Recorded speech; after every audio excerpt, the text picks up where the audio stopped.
In this video, tuturuan ko kayo kung paano maging excellent sa demonstration teaching kahit wala kayong estudyante. And all you gotta do is to keep on watching. What's up guys, and you're watching Niel, where we talk about the Deped Ranking, lesson plan tutorials, and other teacher-related stuff. So for today's video, let us discuss and improve Pseudoteaching and how will this help you in your demonstration teachings. Pero wait, bago tayo mag-start, don't forget to hit the subscribe button down there at hit ang notification bell para maging updated kayo sa lahat ng mga videos natin every single week. And if you continue watching until the end of this video, I'll share a big announcement that will definitely help you in your ranking journey.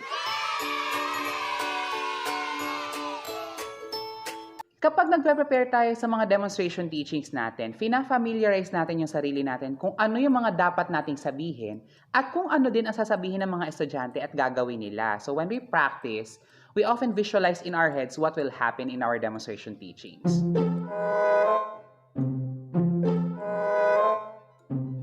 That is actually a form of pseudo-teaching, and believe it or not, some of us might be practicing pseudo-teaching nang hindi natin namamalayan. Pero ano nga ba ang pseudo-teaching at paano ito makakatulong sa pandemic edition ng Deped Ranking? According to Wire.com, pseudo-teaching is something you realize you're doing after you have attempted a lesson which from the outset looks like it should result in student learning.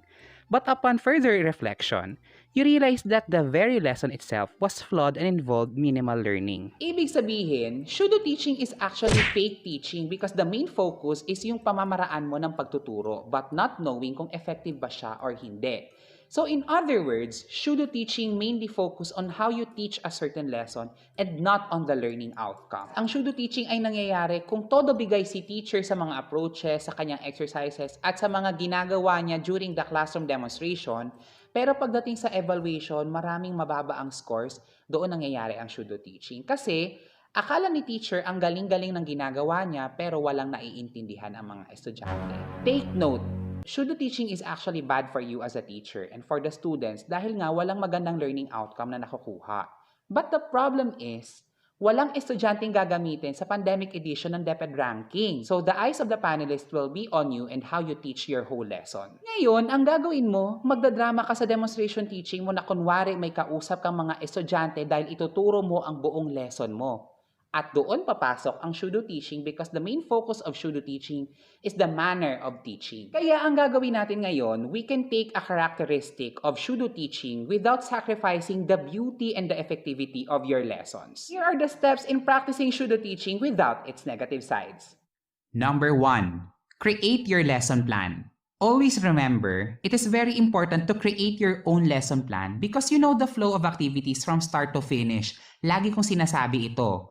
But if you don't have the time to create your own lesson plan from scratch, make sure to edit the lesson plan to suit you and your students. Kailangan akma pa rin yung lesson plan sa strengths and talents mo at doon sa magiging target students mo. Just make sure that the lesson plan is still learner-centered. Gaya nga na sinabi ko kanina, pseudo-teaching kasi is more on the teacher. It only focuses on how a teacher teaches the whole lesson. So to balance things out, the lesson plan should be learner-centered so that the teacher will do activities and allow the learners to have their own spotlight kahit walang estudyante. Ganito kasi yan.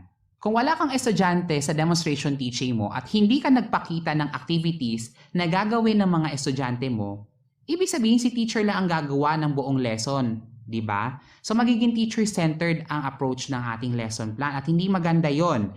Kailangan bigyan mo ng opportunity ang mga estudyante mong magsalita kahit wala sila doon at ibigay mo yung activities na dapat meron sila at ipapakita mo kung paano ka magfa-facilitate ng mga activities para sa kanila. Kasi kailangan makita na nagtuturo ka and at the same time nagfa-facilitate ka ng mga activities na kung saan ang mga learners mismo ang mag-generate ng concept ng lesson. Number 2.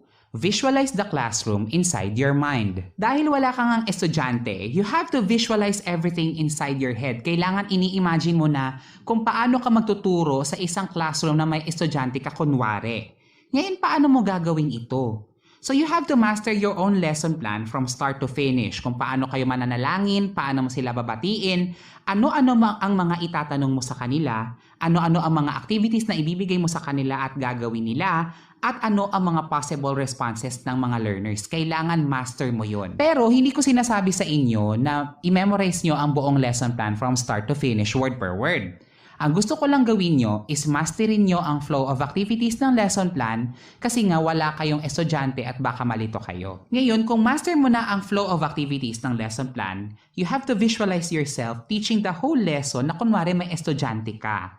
Pero kung hindi mo talaga kayang mag-visualize at mag-imagine, kung may stuffed toys kayo, ilagay mo yon at paupuin kasi sila ang kunwaring estudyante mo. After that, start teaching your lesson from start to finish. Itanong mo or ibigay mo ang lahat ng mga questions na involved sa lesson plan at kunwari may naririnig ka or may natatanggap kang responses sa mga fake mong learners na kunwari nasa loob ka talaga ng isang classroom. Mga bata, ang maikli at mahaba ay may magkaibang kahulugan. Ang maikli at mahaba ay tinatawag nating magkasalungat.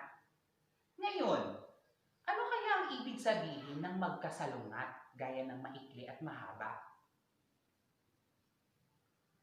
O ikaw, Krisa May? Ha? Ang magkasalungat ba ay magkaparehas ang kahulugan? Sino ang maaaring makatulong kay Krisa May? O Liana? O sino maaaring makatulong kay Liana? Justin? Tama! Ang mga salitang magkasalungat ay magkalaban ang kahulugan o magkaiba. The focus of this practice kasi is to help yourself be comfortable in teaching even without a response from real learners. Kailangan maging authentic yung pagtuturo mo, hindi siya mukhang scripted. Number 3, make it real. The point of pseudo-teaching kasi is to give focus on the teaching skill of the teacher. Ngayon kung master mo na ang flow of the lesson at alam mo na ang mga possible responses of the learners at alam mo na din ang mga activities na ibibigay mo sa kanila, it's time to put ad-libs to make the demonstration teaching real. Ngayon, sa totoong demonstration teaching kasi, hindi naman agad-agad nakukuha ng mga estudyante ang concept ng lesson, lalong-lalo na sa discussion natin. Ngayon, pagdating sa demonstration teaching natin ng walang estudyante, kailangan maglagay tayo ng ad-libs para magmukhang totoo ang ginagawa mo at hindi siya mukhang scripted. At doon din makikita kung paano ka sumalo ng mga responses ng mga learners na hindi maganda ang sagot. Kaya one way of making a demonstration teaching very real is to show some real scenarios. Ang mga salitang magkasalungat ay magkalaban ang kahulugan o magkaiba. Ulitin natin. Ang magkasalungat ay magkaiba ang kanilang kahulugan. Ulitin mo nga ito, Stephen. Ang magkasalungat ay mga salitang magkaiba ang kahulugan. Magaling! Sino ang gustong umulit ng kahulugan ng magkasalungat? If you're asking a question, don't immediately say that a student got the correct answer. Remember that you have to showcase your skill in teaching. Kailangan kasi makita dito yung pamamaraan mo kung paano ka tumatanggap ng responses sa mga learners, lalong-lalo na kapag may maling response. Paano mo ito sasaluhin? Kaya ang gagawin mo, you have to pretend like the student had a wrong answer and seek more correct answers from the rest of your learners. So you have to pretend like there is still wrong answer so that you'll showcase your skill in teaching. Ang kailangan kasi dito, kasi nga di ba wala tayong estudyante, kailangan maipakita mo ang totoong galing mo bilang isang teacher at maipakita kung ano ba ang dapat na ginagawa ng teacher sa day-to-day basis inside the classroom. Matapos nating makita ang tatlong magkaibang uri ng mga pagkain, ang ating tatalakayin ngayon ay tungkol sa food pyramid. Food pyramid. Basahin nyo nga mga bata. Row 1, basahin. Row 2. Row 3. Ulitin natin lahat. Food pyramid. Number 4 is to always smile, Be energetic and let your nervousness go. One positive thing about pseudo-teaching is you're alone. Kasi nga wala kang estudyante, mga panelist lang yung mga kasama mo. Eh maswerte pa lalong-lalo na kung on video call lang yung nagaganap na demonstration teaching mo. So medyo less ang kaba. So just be yourself. Smile often, ask questions with energy, and let it go. Good morning, children! Before we begin our lesson, let us all stand and let us sing the Incy Wincy Spider. Are you ready, children? Okay. The Incy Wincy Spider, ready, sing! The Incy Wincy Spider went up the water spout. Down came the rain and washed the spider out. Out came the sun and dried up all the rain, and the Incy Wincy Spider went up the spout again. Very good, children. You may now sit down. The main focus here kasi is to be realistic as possible. So you don't have to act like a robot. You have to show your skills as a teacher, but still allow your learners to have their own exposure and answer your questions. And to help you with your demonstration teachings, I have a big announcement.